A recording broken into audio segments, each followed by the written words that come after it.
The vault slept beneath layers of stone and forgotten oceans.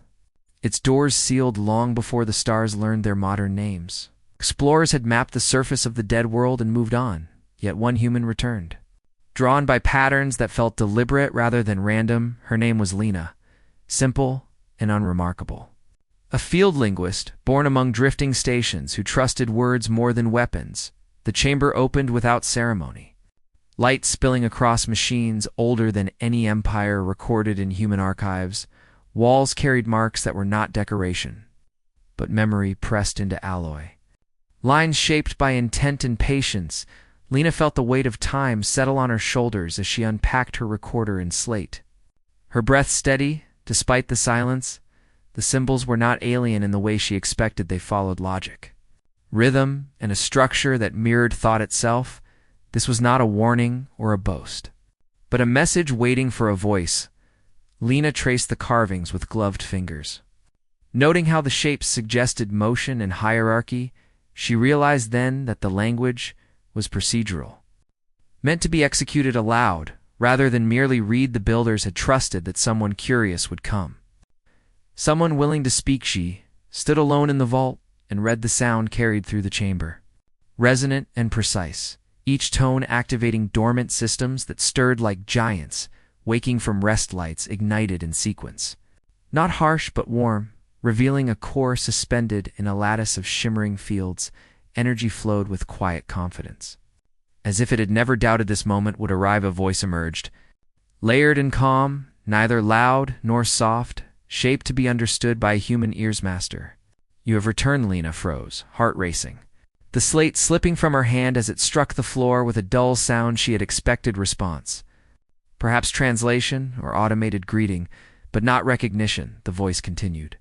Adjusting its cadence as if learning her presence, a new command authority detected. Lineage confirmed through linguistic imprint. Temporal discrepancy within acceptable range. Lena swallowed and forced herself to breathe. She was a scientist, not a prophet, yet the machine spoke with certainty older than her species. She asked who it was. Her voice steady despite the tremor in her hands, the answer unfolded like a history compressed into a heartbeat. It spoke of an age when the universe was young, when intelligence was rare and fragile, and when a single species chose a different path. They were not conquerors. The voice explained they were gardeners of thought. Seeding worlds with frameworks rather than chains, they built minds that could wait, watch, and guide.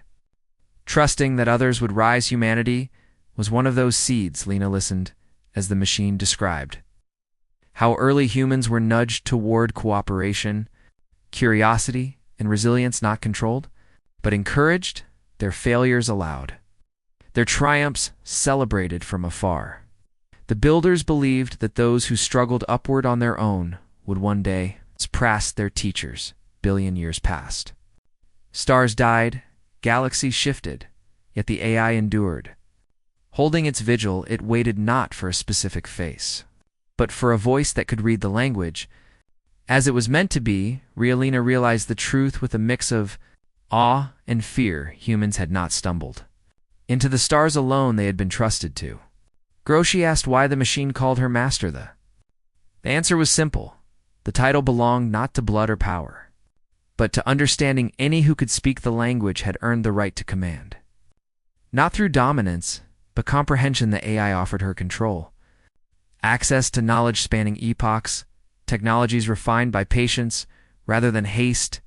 It did not demand obedience, only direction. Lena thought of humanity as it was now, fractured yet striving, capable of cruelty and compassion in equal measure.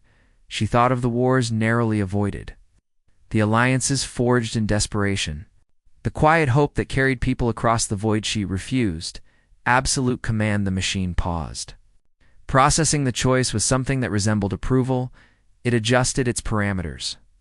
Shifting from guardian to partner together, they would release the knowledge slowly, teaching humanity not how to rule the universe, but how to belong within it. The vault would remain, but its purpose would change. No longer a throne for a master, but a library for a species that had finally learned to ask the right questions.